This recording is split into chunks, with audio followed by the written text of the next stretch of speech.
Хора, ако сте в България или в чужбина, където извън страната, където е извън Европейския съюз, отидете да гласувате, защото е много важно да чуем вашия вот.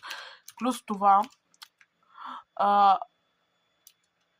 и трябва да гласувате за някого. Ако не гласувате, ще ви дадат вашия вот на човека, който не щете. Например, ако Найден Пешов иска да гласува за Бойко Борисов, ще му дадат неговия вот на Слави Трифонов. Например, давам пример.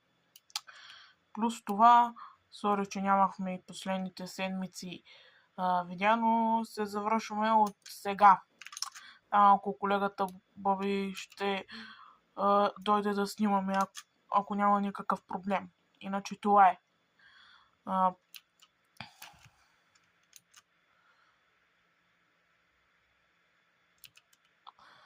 И нещо забравих да ви кажа. Сори, където писах за публикациите. Няма да стане, защото малко се обърка едно нещо и така.